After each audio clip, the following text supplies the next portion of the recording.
Welcome in everyone. In today's video we're going to be showing you guys two of the best endgame chargeblade builds for Monster Hunter Wilds that I've managed to piece together. The first build stacks multiple damage skills and is capable of reliably hitting some insane numbers, while the second build is a comfier build that does less damage but requires no effort for activating your damage skills and even gives you some solid healing over time thanks to Zoh Shia's set bonus. Both builds also have a good amount of single slot decorations that you can fill as you want, allowing a lot of flexibility for turning the build tankier, adding quality of life, or even allowing you to support your team. Now without further ado, let's get into it.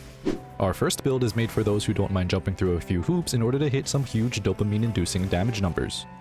This build stacks Burst, Agitator, Offensive Guard, and Counter-Strike to get as high damage as possible while still being realistic about activating all these buffs at the same time.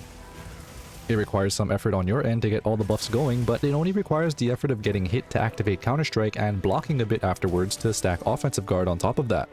You'll want to be using an Arty and Chargeblade mostly because we really need those 3 large decoration slots. As long as you build it with attack parts and paralysis element you're fine, but ideally you also want 4 attack boosts with 1 sharpness boost when reinforcing it. For the armor, we're running Arcveld Helmet, Arcveld Chest, Guardian Arcveld Arms, Gore Waist, and Gore Legs, all beta variant. This provides us with a good amount of base weakness exploit for extra affinity on orange hits, gives us the Gore Magala set bonus for extra affinity via curing the Frenzy virus, a bit of antivirus which gives us even more affinity for curing Frenzy, and gives us the Arcveld set bonus which heals us as we damage the monster. For the mantle, you can use Corrupted if you want more DPS as it gives you a % attack boost and extra affinity, or use Mending for more survivability. And for the charm, we're running Counter-Strike which gives us a large damage boost after we get sent flying.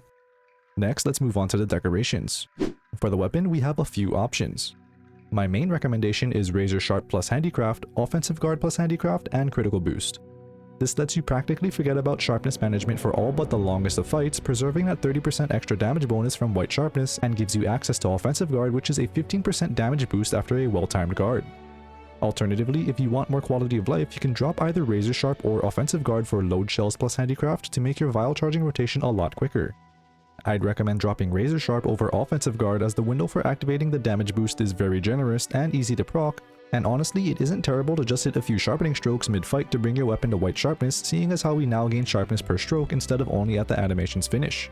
If Load Shells isn't your thing, you can alternatively use another critical boost for a bit more damage. Moving on to the armor, we use 2 weakness exploit for extra affinity on orange hits, 1 agitator for extra damage and affinity when the monster is enraged, 1 burst for a free +8 damage overall, 3 max might for extra affinity while at full stamina, 2 antivirus to get the most affinity out of our Gore Magala set bonus, and have 4 single slot decorations left over to fit whatever you want into it. I'd recommend either slotting in recovery up to buff the healing from the Arcveld set, or regular and elemental defense to bolster your tankiness. Alternatively, you can instead use some quality of life stuff like speed eating, free meal, or even wide range. Assuming a very low agitator uptime of 60%, with this build we reach a solid 225 raw damage when fully buffed with a non-reinforced Ardian weapon and have 91% affinity. Factoring in our 34% extra crit damage that happens 91% of the time, we get 294 raw damage with crits. An important thing to note here is that Offensive Guard only boosts the damage of your weapon when it procs, not the damage of your buffs. Factoring in Offensive Guard, we get 255 raw damage when active, and a whopping 333 raw damage with crits and Offensive Guard. A slight notable alternative to this build, if you don't like using Counter-Strike because you're too good at not getting hit and are above barrel bombing yourself to activate the buff, you can swap the charm for a weakness exploit charm, and swap the 2 weakness exploit decorations to Agitator.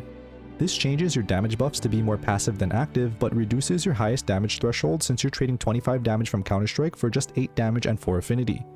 Still assuming a low 60% agitator uptime, this drops our damage down to 205 raw, but boosts your crit to 94%. 34% extra crit damage 94% of the time gives us 270 raw damage with crits. And with Offensive Guard, we get 233 raw damage without crits and 307 raw damage with crits. That's enough math for now, let's crack open our next build. Compared to our last build, this one is a lot simpler to play, but at the cost of a fair chunk of damage. Instead of backflipping through flaming hoops to get our damage buffs going, all we need to do now is wait for the monster to get enraged, which is indicated by the monster's red eye icon on the minimap. Once this happens, our main damage skill Agitator kicks in and we enjoy a nice boost to attack and affinity for the next few minutes. We're still using an Ardian attack and paralysis chargeblade, ideally reinforced with 4 attack and 1 sharpness boost.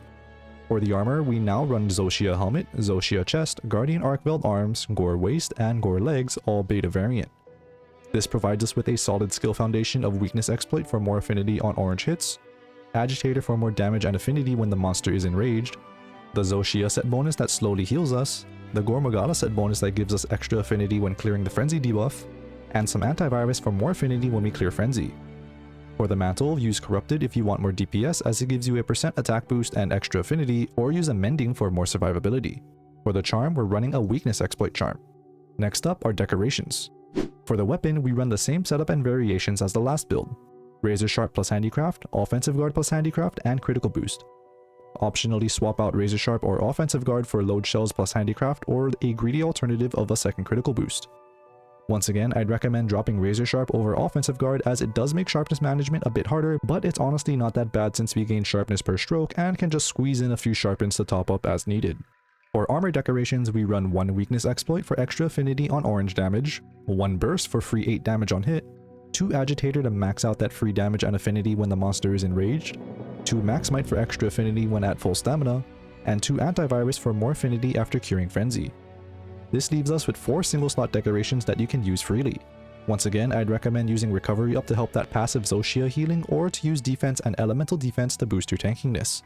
One additional thing I'll note here is that if you're fighting a monster that doesn't enrage often, namely anything that isn't an endgame tempered monster, you can swap out 1 agitator for a max might for more reliable crits.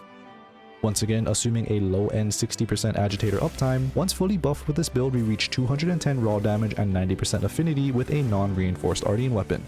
34% critical damage 90% of the time gives us 274 raw damage with crits.